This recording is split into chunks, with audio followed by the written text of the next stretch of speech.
Shalom, salam berkat dari kami untuk pendengar sekalian. Saat ini pendengar akan diberkati dengan program Hari Ini Harinya Tuhan bagian yang ke-8.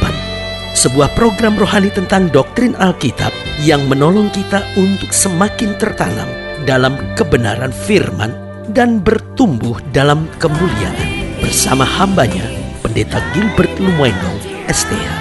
Banyak orang merasa doktrin Alkitab sebagai sesuatu yang membingungkan. Tetapi tahukah saudara bahwa doktrin Alkitab intinya adalah memahami Alkitab dengan benar, dengan pemahaman yang sistematis, sehingga kita terus dapat tertanam di dalam kebenaran firman, sehingga kita terus bertumbuh di dalam kemuliaan Allah.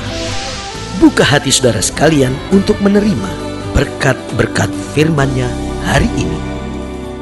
Seringkali kemiskinan bukanlah sebuah nasib. Ada banyak orang yang menangisi kemiskinannya sambil berkata, ya mungkin memang nasib saya seperti ini, saya akan hidup miskin. Sebab dari mulai orang tua saya, kakek nenek saya, bahkan atas saya seluruhnya miskin. Dan juga mungkin nanti anak-anak saya akan seumur hidup dalam keadaan miskin. Nah, tahukah saudara bahwa kemiskinan bukan nasib, tapi seringkali kemiskinan adalah akibat dari kemalasan. Karena di mana ada orang-orang yang rajin, di mana ada orang-orang yang bekerja keras, selalu ada kemajuan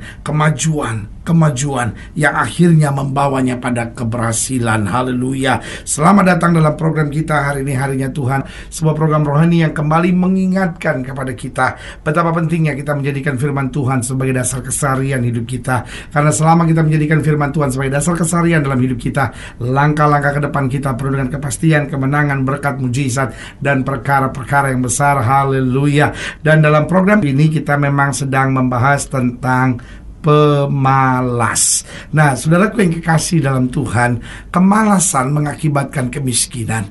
Kemalasan juga akan mengakibatkan banyak persoalan dalam hidup kita. Tetapi seringkali ada banyak orang yang tidak menyadari. Dia selalu berkata, saya tidak malas, saya berusaha untuk rajin, cuman ada banyak hal saja yang tidak mendukung keberadaan saya. Nah, saudaraku yang kasih dalam Tuhan, itu yang kita mau bahas dan pelajari hari ini dari Amsal pasal 6, ayat yang pertama sampai ayatnya yang ke-19. Amsal pasal 6 ayat yang pertama sampai ayat yang ke-19, demikian firman Tuhan. Hai anakku, jikalau engkau menjadi penanggung sesamamu dan membuat persetujuan dengan orang lain, jikalau engkau terjerat dalam perkataan mulutmu, tertangkap dalam perkataan mulutmu, buatlah begini hai anakku, dan lepaskanlah dirimu. Jadi Alkitab sudah mengajarkan kepada kita ada masa-masanya di mana kita berbuat salah, dan akibat kesalahan kita dikatakan pada ayat yang kedua tadi, jikalau engkau terjerat dalam perkataan mulutmu. Jadi akibat kesalahan kita mendapat banyak masalah. Jangan malas, jangan putus asa, jangan kecewa, jangan langsung lemah, jangan langsung berkata wah karena dia sudah sukar. Tapi dikatakan buatlah begini hai anakku, dan lepaskanlah dirimu. Artinya ayo rajin, ayo bertindak, ayo berbuat sesuatu. Karena engkau telah jatuh ke dalam genggaman sesamamu. Pergilah, berlututlah dan desaklah sesamamu itu. Janganlah membiarkan matamu tidur dan kelopak matamu mengantuk. Lepaskanlah dirimu seperti kijang daripada tangkapan, seperti burung daripada tangan pemikat. Hai pemalas, pergilah kepada semut, perhatikanlah lakunya dan jadilah bijak. Biarpun tidak ada pemimpinnya, pengaturnya atau penguasanya, ia menyediakan rotinya di musim panas dan mengumpulkan makanannya pada waktu panen. Hai pemalas, berapa lama lagi engkau berbaring? Bilakah engkau akan bangun dari tidurmu? Tidur sebentar lagi, mengantuk sebentar lagi, melipat tangan sebentar lagi untuk tinggal berbaring. Maka datanglah kemiskinan kepadamu seperti seorang penyerbu, dan kekurangan seperti orang yang bersenjata. Tak bergunalah dan jahatlah orang yang hidup dengan mulut serong, yang mengedipkan matanya, yang bermain kaki dan menunjuk-nunjuk dengan jari, yang hatinya mengandung tipu muslihat, yang senantiasa merencanakan kejahatan dan yang menimbulkan pertengkaran. Itulah sebabnya ia ditimpa kebinasaan dengan tiba-tiba, sesaat saja ia diremukkan tanpa dapat dipulihkan lagi. 6 perkara ini dibenci Tuhan, bahkan 7 perkara yang menjadi kekejian bagi hatinya: mata sombong, lidah dusta, tangan yang menumpahkan darah orang yang tidak bersalah, hati yang membuat rencana-rencana yang jahat, kaki yang segera lari menuju kejahatan, seorang saksi dusta yang menyembur-nyemburkan kebohongan, dan yang menimbulkan pertengkaran, saudara. Nah, saudara yang kasih dalam Tuhan, dalam ayat-ayat bacaan ini Alkitab sedang menggambarkan buat kita bahwa di tengah masalah bagaimanapun, jika saja kita mau rajin, jika saja kita mau berusaha, jika saja kita mau mengandalkan hikmat Tuhan, jika saja kita mau bertindak, selalu ada pembelaan, selalu ada jalan keluar dari Tuhan. Nah, pertanyaannya, kenapa banyak persoalan gak bisa selesai? Di ayat yang ke-6 ditegaskan, hai pemalas, pergilah kepada semut. Nah, pertanyaannya, siapa orang malas itu? Ada banyak orang pikir orang malas itu orang yang gak ngapa-ngapain, cuma tidur-tiduran. Dan saya kan gak cuma tidur-tiduran, pendeta, berarti saya tidak malas. Nah, saya pelajari ada beberapa hal penting yang harus kita ngerti tentang orang malas. Yang pertama saya pelajari siapa pemalas itu. Yang pertama, pemalas adalah orang yang tidak mengatur waktunya dengan bijaksana. Orang yang tidak mengatur waktunya dengan bijaksana, itu saya beri nama pemalas. Kalau sudah lihat dalam Amsal 19,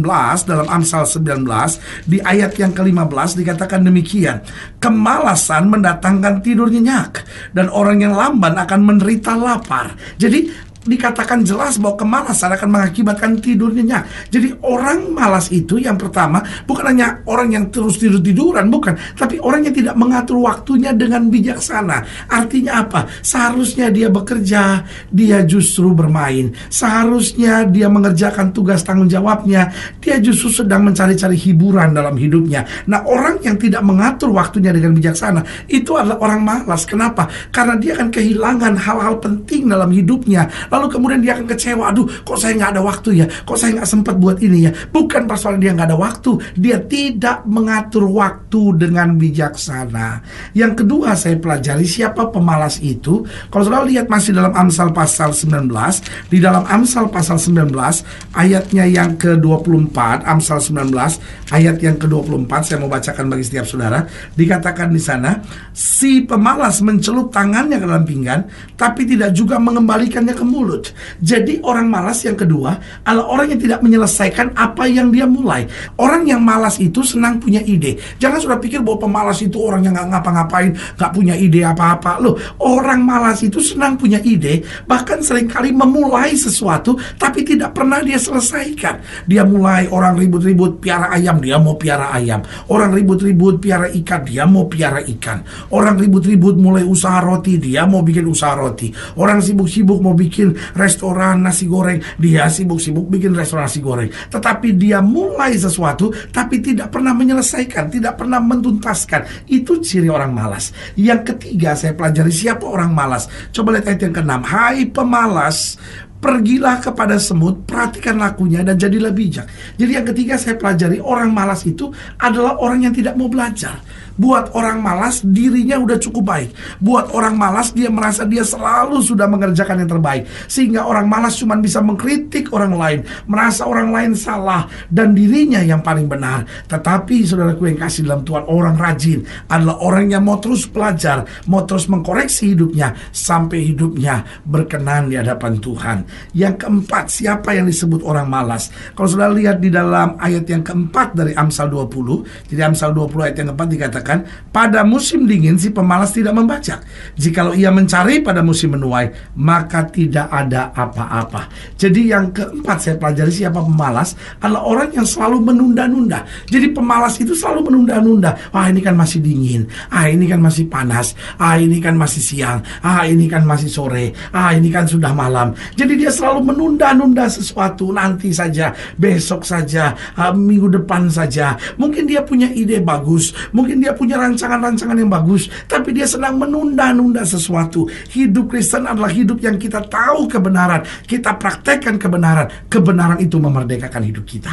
Yang kelima saya pelajari siapa itu pemalas. Coba lihat Amsal pasal 26. Di dalam Amsal pasal yang ke-26, Amsal 26 ayat yang ke-13. Di ayat yang ke-13 dari Amsal 26 dikatakan demikian, berkatalah si pemalas, ada singa di jalan, ada singa di lorong, seperti pintu berputar pada engselnya, demikian si pemalas di tempat tidurnya. Jadi yang kelima saya pelajari, orang malas itu adalah orang yang selalu mencari-cari alasan. Selalu dia temukan alasan. Loh, bukannya saya nggak mau maju, bukannya saya nggak mau melayani, tetapi kan saya masih sibuk. Bukannya saya tidak mau bertindak, bukannya saya tidak mau berjuang, tetapi kan ya tubuh saya lagi lemah hari-hari ini. Jadi dia selalu mencari-cari alasan. Orang rajin, dia selalu mencari kesempatan. Tetapi orang malas selalu mencari alasan. Yang keenam, yang terakhir saya pelajari, siapa itu orang malas? Kalau sudah lihat masih dalam Amsal pasal 26 pada ayat yang ke-16, sudah akan lihat di sana kebenaran firman Tuhan yang jelas. Di dalam Amsal 26 ayat yang ke-16 dikatakan demikian, si pemalas menganggap dirinya lebih bijak daripada 7 orang yang menjawab dengan bijaksana. Berarti yang keenam, orang malas itu orang yang selalu berpikir bahwa dia yang paling baik. Dia merasa orang lain salah, dia merasa orang lain gak tahu apa-apa,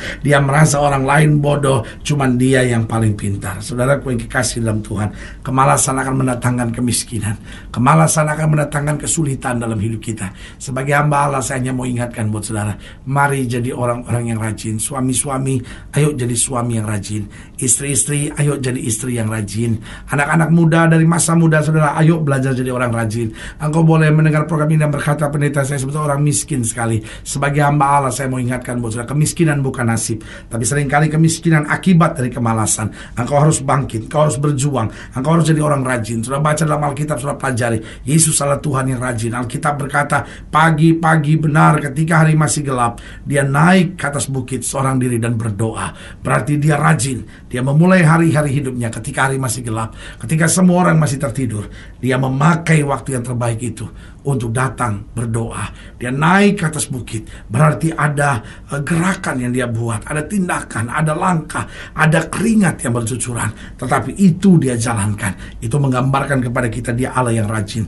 Maka dalam Alkitab Yesus sendiri berkata, Bapakku masih bekerja sampai sekarang, karena itu aku bekerja juga. Allah kita adalah Allah yang rajin. Itu berarti kalau kita menyebut diri kita anak Yesus, kita menyebut diri kita anak Allah, kita harus menjadi orang-orang yang rajin, yang berjuang. Tantangan kadang-kala ada, air mata boleh mengalir, keringat boleh bercucuran, tapi kita harus jadi orang-orang yang rajin dan melihat kemuliaan Tuhan dinyatakan. Haleluya. Kalau saya ingin dilayani lebih jauh, hubungi kami melalui telepon, hubungi kami melalui surat, kunjungi website kami, karena kami ada untuk membawa Bapak Ibu sudah senantiasa lebih dekat pada Tuhan dan mengalami kasih kuasa mujizat yang luar biasa. Secara khusus melalui program ini juga saya mau berdoa buat siap saudara yang sakit, siap saudara yang berbeban berat, karena kita percaya bahwa bagi Allah tidak ada perkara yang mustahil. Saudara-saudara yang didoakan secara khusus boleh taruh tangan kanan saudara di dada dan kita akan berdoa. Mari kita berdoa.